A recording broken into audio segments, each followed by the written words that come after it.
Hello, moms and dads, and a warm welcome to this episode of Today's Parent. I'm your host, Christine Casina. In today's episode, we are talking about the joys and challenges of raising a child with autism. We are joined by a beautiful mom, Sylvia Mora, mother of 3 boys, 2 of whom have autism. Sylvia, welcome to Today's Parent. Thank you. How many people do you meet and you tell them you're a mom, they tell you, no way? Everyone. Yeah? Everyone. Like, they want evidence. They were like, how old? Then when you say how old, now you even make... And how old, by the way? 13 and a half, 9 and a half, and 8. So you have a teen, yes, a 9-year-old, yes, an 8-year-old. Yes. Some of us, when we had our first boys, we could barely get the time to draw even one eyebrow. So you're doing very well. Yes. You do us proud. So back to the topic of today. Yes. You have 3 boys. Yes. 2 of whom are autistic. Yes. So your first one is okay, right? 100%, yes. Yeah. And then you got pregnant with your second one. No, I lost one in between. Polly. Then I got the third one. Right. Now who's autistic, and you know, autism comes with comorbid conditions or diseases. So he also has convulsive disorder. Those who like call it epilepsy, that I have refused. It's the hardest thing for me to ever say, like, my child has epilepsy. But yeah, it's a convulsive disorder, right, under control. Then before I could say mwe, because the difference between your second one and your third one is 1 year. Oh yeah, relatively. A few months, 1 year something. When Andrew was 6, that's when I got pregnant with your last one. Yeah, 6 months, then I got pregnant. So when he was 18, 18 months is when I was giving birth to my last born. All right, so let's just go back to your second one. Yes. You discover you're pregnant. How was your pregnancy? An easy one, smooth one? It was very smooth, easy. I used to eat a lot of fries and 1 liter Del Monte mango juice, very specific, and it has to be from Sanford, and quarter chicken alone. So pregnancy was wonderful. Yes, very wonderful. Then you give birth. Then now I am a workaholic, which I have no apologies for. I love my work. I'm very active. I wonder why you're whispering. Don't worry, you are very many. Yes, we're very many. So I was handling a very heavy project at the time, solely, where I used to work. So when I just signed off, and then I started feeling unwell, then I realized my waters had drained a bit. So I rushed to the hospital. Then that's when we were told, okay, now this is, you can't go, let's give it a few days, see if the water will, like, there's a certain amount of amniotic fluid you should have, and some of it had drained.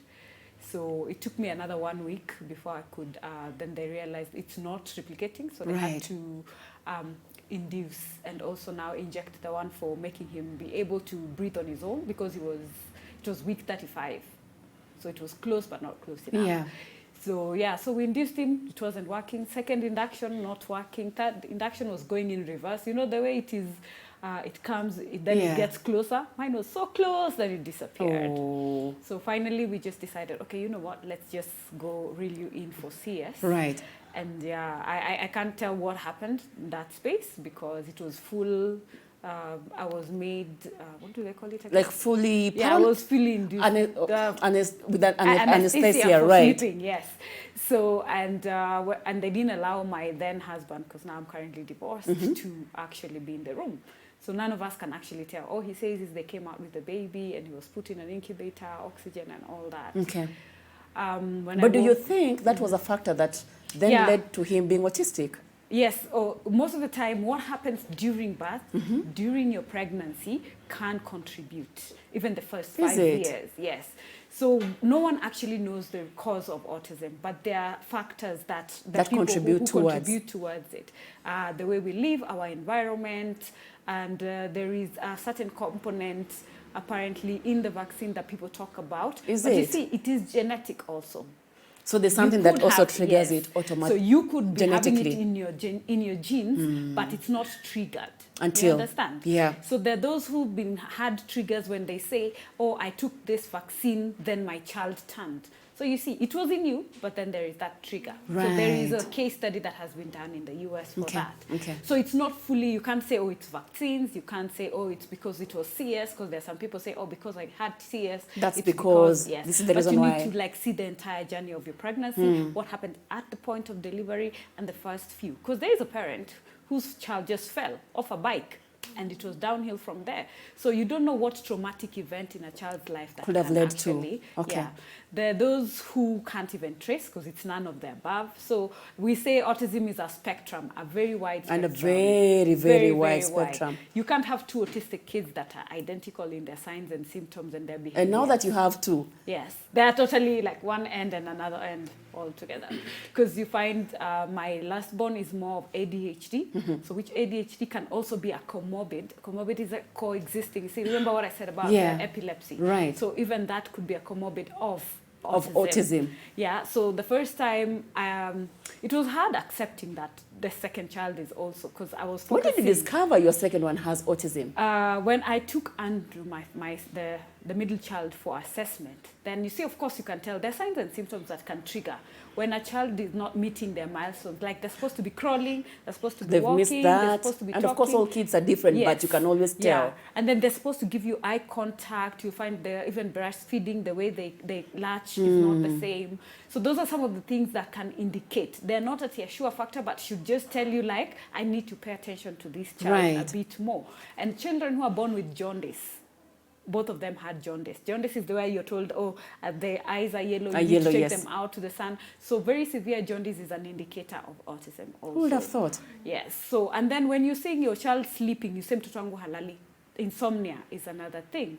When you look also at the way, how active, how much time they stay awake, how much time they sleep, how they cry. There's regular, there's irregular. And then when we're having colic, gastro issues, actually our gastrointestines are very connected to management and all the things autism. And we think colic is a and normal thing. You'll just be told gripe water. Kids with colic, it's normal. Everyone will tell you it's normal. But these are some of the telltale signs. Right. And that's why here in Africa we miss early intervention and early diagnosis, because even our own nurses, we're done an awareness in 16 counties. Only about 10 to 30% of the nurses knew about signs and symptoms of autism, because you'll be told every child is different. That's a small percentage. And they're the ones with the profession. And they're the ones who are our first. When I'm taking my child for... that's the first contact. Yes, that's the first contact. A triage, they're the first contact. So if they're not the ones to tell you... To pick it, there's something delayed, off. Something is off. So we really, really need to look into all these small things and educate parents and new parents. I hear you. So second one, you discovered by at least year 1, year 2. Yeah, early enough, because now I have this one. When you have one, every other child you get will always be not at risk, but should be looked at closely. So they had already raised like, we need to observe. And I was like, no, please, let's start to chase jokes. Because it's so hard. I was already a single parent at this time, because we separated when my son was 3 weeks old when my marriage couldn't crumbled. Move on. Yeah, it didn't crumble. Just these things end. You just have to embrace it and move on. It ended. It can't work. Move on. Yes. So at that point, I'm trying to deal with this new diagnosis. That's a lot to deal with. Yes, it was a handful, but Mundo strong. So yeah, you just in life, you get to points where only you can get you out of it. You have a choice. You stay there, you move forward, or you just stay there, get depressed. Yeah. It's good to go through the depression. Not that I didn't, I'm human. I went through it, but I had to pick myself up. I had 3 kids. One is 3 weeks old. You're homeless somewhere, trying to get your life together. I have no job. I'm just trying my hand in business. There is no other way than up, man. Yep. The only way is up. Yeah, so I didn't want to hear that story of your child is autistic. So it took a while. I actually accepted it in all sincerity beginning of last year, because I tried so hard to fit him into a normal setup. Are we talking about your second one or your third one? The third one I've accepted, because how the second born came about. First, we saw the comorbid condition. This is the convulsion. He started getting them at 3 months old. So he was already, So he's been on medication since he's been 3 months, because we control it. Every time a child gets convulsions, his brain cells die. So the very first time we had it, he had started crawling. He had tried to say ma. Zero. He regressed a major one. So now you embrace that. Then now the milestones are not coming, so you're trying to do all you can. So when Bradley was born, Bradley is your last one? Yeah, the last one. So let's say A and B, because it's Andrew and Bradley, right? So when baby when baby B was born, we had already done tests, and there was like what the doctors said, they found that he had a sclerosis in his head. Right. Then there was some liquid that was not fully there. So thank God, like 1 year later, it was improving, and after a while, the sclerosis is no longer there. But you see, the convulsions still come. So he has to take medicine every day. You have to adjust the medication according to the weight and environment. It's like I change a nanny, he gets convulsions. I change a school, he gets, as in every day, a new challenge. Sylvia, comes. Yes. Speaking of which, yes. Everything that you've gone through, yes. raising 2 kids plus 1, yeah. but 2 of which have autism. Yes. What kind of challenges you as a mom did you face? Apart from the expenses, yes, and of course the depression you mentioned as well. There's the depression. There's no one understands you. There's when you go out in public, everyone is giving you that eye of get a grip of your children. While it's people not. Don't understand because you can't see autism on the face. Autism is not. It doesn't have a brand. It doesn't have a look. And because people just think you have spoilt brats. But you see, the other thing is our environment is not conducive for them. So autism reacts in if you put me in this water. How will I react to it? So we are the ones to embrace them, not for them to adjust to us. So how do you deal, especially when you go in public and your children are themselves, and the world around cannot understand? But how do you deal? I've learned to block all of y'all. Like seriously, it's my world. Like whatever you want to think. Stay if you want. Yes. Like and there are people who like. With the awareness we've raised, you find, like, I'll give you an example of on Sunday, we went for an event. Of course, in my position, so I've been invited to make an appearance. You get there, then they start whispering. Because first, I've already had a talk with them. We're going here. I need you to be like, because they hear. Most people assume autistic people just because they can't talk. Yeah. They hear and so they A and B, you whispered in the ears. Yes, I just like, please, guys, I need today, today, just today. Just give me an hour. We'll be out. Hey, Andrew was fine for a while because he can be calm. But when he's done, he's done. So he's already started pulling. I want to start. Bradley wants to take photos, and then they're moving the chairs, so everyone is looking at you, and you're like, get a grip, of your and I'm just looking like I have no idea what is going on. Like whose children are those? Who are you? But then I'm like, shh. So they know when you say shh, like they need to calm down. But it gets to a point they can't just keep calm. That's them. And then, like Andrew is claustrophobic. There's all these people. I've changed his environment. So he wants a lot of space. And routine. We're supposed to be in church. This is not church. So for him, he gave you the best he could. So of course he was like, Mom, we go. Picks my bags and tells me, we need to leave. Go. Yeah, out we go. And I'm like, and maybe you've just come in, no, it's been 10 minutes, right? You've just been called to go to the podium and you're like, just give me 2 minutes. It now becomes a begging, no, like, Mom, let's give me. Anyway, story of our life. So I had to go outside. Then someone comes out and like, your child is autistic, right? Don't worry, it's going to be fine. We need more of that. Like, wonderful. Understand. Don't come judging me like, you need to get your kids together, let them stop pulling chairs. Like, just live 1 second in my shoe, But not everyone understands. We excuse you, but make an effort. No. Like, just make an effort. Speaking about A and B, yes. How do they cope in school? School, like I said, routine is bliss for them. And then they're in a special school. Right. One of the other challenges is finding the right school, finding medical care. So long as, like, you've taken care of now the other comorbid diseases, so that you find, like, his epilepsy, Yeah. Convulsive disorder. Not epilepsy? Yes. His convulsive disorder is under control. Yeah. So that means he can now settle more. So he can pay attention in class. But before we could get here, we had seen enough nannies, enough schools where there's a school even where we went and you were like, yeah, we can take him. Yeah, fine. He's enrolled. 2 weeks later, you get a phone call. No, yeah, you get a phone call. We need another nanny for him in school. I'm like, you guys, I don't grow money. Like, I don't go pluck it. While you're still growing money and thinking how you're going to pluck it, let's take a short break and then we continue when we come back. All right.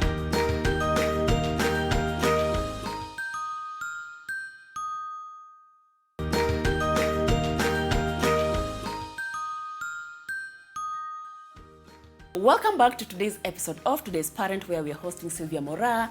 We are talking about the joys and challenges of having a child with autism. We haven't even reached the joys yet, but I know you're going to share. We have Ali. Yes. Ali has sent us a question on our 22999 number, and she's just asking, how was it employing house girls? Was it easy? Was it hard? Is there something that stands out when it comes to just getting helps and getting help? Okay, let me laugh first. Because first, I can't tell you how many, because I lost count at some point. Wow. Because when you go looking for nanny, there is the referrals you get, then there's the bureau. So been through hell and high waters. So let me give you an example. This time, when I tried a bureau, and I'm like, I need one who's like this, understand my kids, our medication, it's key. We have to have medicine. I always oriented. I'm always open. Right. And I tell you, they can't talk. They understand only English and blah, blah. You need to learn their language because they have their own way of communicating. So like, of course, they say yes, yes, yes. So there is this one, first of all, who got there. Then at the end of day one, she comes and tells me, you didn't tell me your kids are like this. What do you mean like this? So I'm like, wait, what do you mean like this? Like you're branding my kids. Let's never brand children because even you give birth, yeah? So don't say like this, like how I already oriented you. I told you they are special. They have children. All these things. So that was out nature, but we don't discuss, eh? Then this other one comes, she says the way she's good, she's perfect, she's trained, she loves children. You know, she loves kids, she has handled, she's actually had special children. I'm like, fine, God sent. Watch her, she figures. I tell you, my kids, you know, because of the medication they take, the appetite can be either very high or low. Very low. So my kid was healthy, like proper healthy.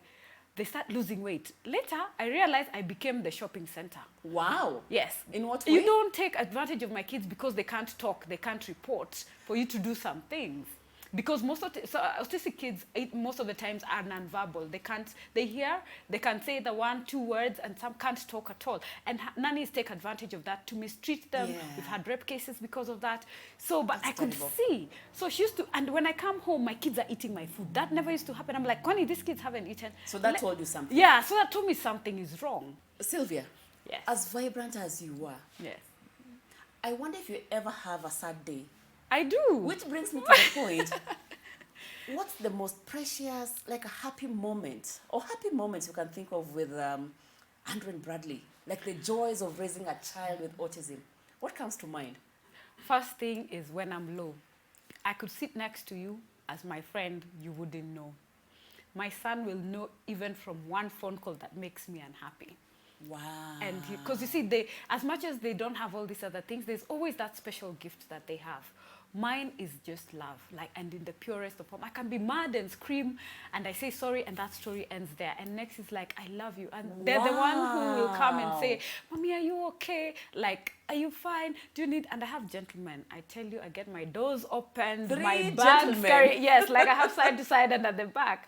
So like the amount, yes, the amount of love I get from my kids can't compare. That's why wonderful. There are people who ask me, oh, you're all fine, you don't have a man. The men I have handle that, you know, like I get love in overdose, right? Wow, that's so beautiful. They love like genuinely, wholeheartedly, and then when they listen to music and they get excited. Wow. And I just like my worries just melt. Like they start jumping, dancing, they pull me, force me to dance with them, and when they get into water bodies. So we went out like on vacation with their guardian and the kids. So we've just gotten to the place. Of course, baby D, that's the first one, Daniel, D says, I want to go check out pool tables and stuff. I'm like, okay, go with A, because he also likes to go around and stuff.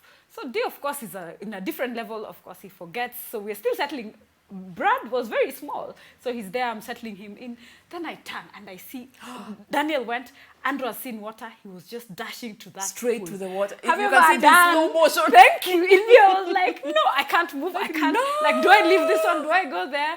Wow. So the guardian just dashed. Have you ever seen everyone in their seat just jumping? We caught him mid-air. Like he was jumping into the pool.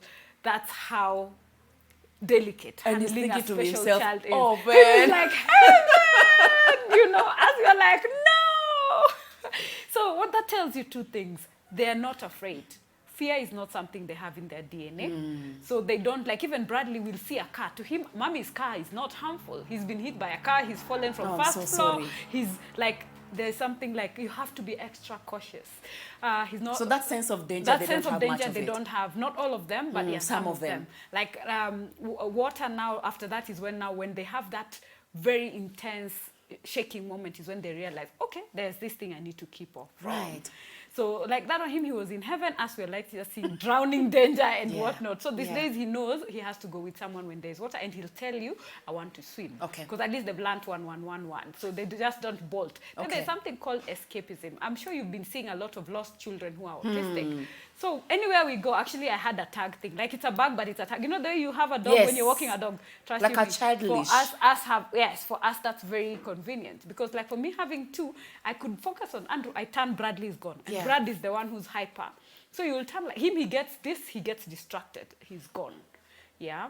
Then being in crowds is not their thing. Because there is this thing about the way we can focus. We have the ability to block out everything. For them, all their senses are active at the same time. Everywhere. Their vision is 360. They can hear everything. Everything. So if you put them out on the road, that's when you see meltdown. Like they so start they're crying. They're they overstimulated. have like too much. It's just too much. It's called a sensory overload. Right. So that's why you see they'll cry, they'll act out, they'll rock, they try to calm themselves down in very many ways. So when you're out in public and you see that, just understand, you know, when I went to get their passports. I can imagine. Hey, in a very public I place. nearly got arrested. Because? First of all, I don't look like a mother. Then you're here with kids who have thrown a tantrum, 2 of them, because it's overcrowded. And you have to, of course, you have to go then with these the are the kids. challenges that we go through. Like if I say my kids are special, I need fast track. People will look at them like, because please, they look okay. Don't, they look fine. Stop Stop playing playing us, with you know? us, you know, until they have a meltdown, which is already too late because I've tried to contain them as much as possible. I tell you, it took us an hour to take a photo. Wow. An hour. Because he's already gone through the meltdown. He can't calm down. He's started removing his clothes. It's hot. And then you know the other thing, like Andrew cannot tell you what, he doesn't know how to communicate some feelings. He knows, like, I pinched you. Yeah. Because he saw it, he can relate. Right. I got pinched. And then I got scratched. I felt it. I saw, I can see an indicator. The internal pains. He doesn't know how to communicate. I have a headache. And he didn't know how to say uchungu. We're trying. At least Bradley has. And he's he's able to articulate, like he came up with a word like my tummy aches. So that's my stomach and tummy. So we confuse them because at home we'll tell him stomach, maybe someone else will tell him tummy. So my stomach. But at least he's communicating. Yeah, at least he's communicating. So for Andrew, like just in December, he had a flu. That's what we can see with our eyes. But actually, he was developing pneumonia. Wow. So we are treating this. The sore ENT, throat and, you know, very heavy. We're in and out of hospital, crazy fevers. Remember, we're trying, he's getting convulsions because of fevers also. Then we get there. By the time we find out that it's pneumonia, his entire lung had already gone. Because he was now in constantly having convulsions around. We've maxed everything we can do. I'm so sorry. So those are some of the very, very heavy challenges, especially when they can't speak, they can't communicate some of the things that they go through. Us as caregivers, we suffer. We are pleading with government to, like, we have parents whose kids can't take themselves to the toilet. They're not potty trained until like 10 years, 7 years. Wow, stuff. so they have to we be have on to use diapers for so long. All we ask is like, give us access, at least give us vouchers or something. You can analyze, our doctors can tell you, you can't see. When we give ARVs for free, my child is on medication every day, 500 bob. That's not cheap. I'm a single parent. That's not cheap. Right? I still have to raise them. I still have to raise the older one. I still have to take them to a special school. Bare minimum you'll ever get is like 50 grand if you want per term. That you have not done therapy. We do therapy, occupational therapy for fine motor skills. We do speech therapy. And woe unto you if you still have other, like physio and other things. You understand? Yeah, very brave. So look at all these costs to one parent. And remember, 80% of the time, not very many men will sit by our sides through all this because it becomes your problem. Ni mtoto wako, remember? African style. Sylvia, yes. Speaking of which, out of all this, something passionate was born out of your situation. Yes. Tell us before we lose, you just lose out of, we run out of time, yes. about Andy Speaks. Yes. Which has just hit me today that Andy Speaks is from Andrew's name. Yes. Yeah? So for a parent who's watching, possibly they would want to plug into Andy Speak. If you can tell us more about it and how they can plug in. So one thing I always say, if you go through a journey, make it easier for the next person. There is one parent who maybe will have a special child who's not born yet. Make their way easier. God gives you a burden for a reason. So I learned how to turn my pain into something that's Yeah. manageable Yeah. and a better situation for everyone else. I went through the journey. You don't have to go through the same No. pain. So that's what, and I think of what Andrew went through and how many other children, mashinani, everywhere across the world who are Can going you through the imagine? same. They can't speak, they can't walk. At least someone whose legs are not there can tell you, I need wheelchairs or do this. For our children, the things we go through as caregivers, as the kids And the children themselves. because they have a lot of self-esteem issues from the stigma they go through in schools and everything else. So we decided to be the voice of these children, the voice of the caregivers, and I formed my non-for-profit organization called Right. Andy Speaks for Special Needs Persons, because even right now we attend meetings for disability and even in that space for disabilities, our children and disabilities, neurodevelopmental disabilities are not being recognized. So we want to amplify that voice. We want policies to be changed. We want us to be in that cashback that is being given by the National Council, in that tax rebate, in that Yeah. employment of 5%. Our kids are not useless. They can do something. They're the best people. You tell them this glass is made like this, they will not move from that. They're that articulate. Just give them routine, they will stick to it. Awesome. But we focus so much on what they cannot do that we Than forget what they their can do. ability, right? So I want us to be the voice, and I say, let's embrace difference. Let's embrace them. Bring them out. Let all the parents who have their children, let's come out and say, this is it. This is the numbers. The numbers are many. That's in wonderful. children, 1 to 20. Globally, we have 1 to 59 persons. We have people being diagnosed now With who- autism yeah, right as now. 30, as 40, and stuff like that. So it is something that's there, and it is big. So let us just embrace them. Don't be judgmental. Just try and understand. And if you can see and that parent is not aware, be the voice. That is now the campaign we're having. We're going to be having a ride for autism.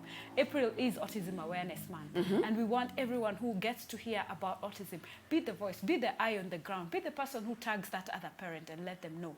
You should have your child checked because Well there put. is A, B, C, D. Well put. Yeah, we have all the info. We've tried to make the journey of caregivers by training on occupational therapy. There are those who can't afford. So if you go onto our YouTube channel and see the interviews we've had with specialists, if you're doubting, you can watch that on Yeah. Andy Speaks on YouTube and see where your child falls. Learn how to do OT for yourself. Maybe you can take them for one session, try and do it at home. Okay. So for anything we can make easier for another parent, we're here for you. Well done. Yes. And you're so brave. We are so happy to have had you today. Thank and you. for a parent who's watching with a child with autism, Oh, yes. you have been an inspiration.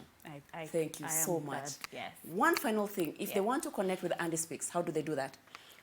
We have our Facebook page. We have our website. So Facebook, Andy Speaks? Andy Speaks, yes, for special needs persons, SNP. If you go to our website, it's the same, www.andyspeakforspecialneedspersons.org. If you do support at, that is going to get to us directly. Social media, we have Twitter, that is Andy Speaks 4. On Instagram, Andy Speaks. So we are everywhere and ready to serve. We pick our phone calls, we respond. I respond to everyone. Even if you go to my own handles and tell me, trust you me, yeah, we have it. And for that parent who has a special needs child and you feel lost, we've come up with a portal, an info hub called Special Needs Info Hub.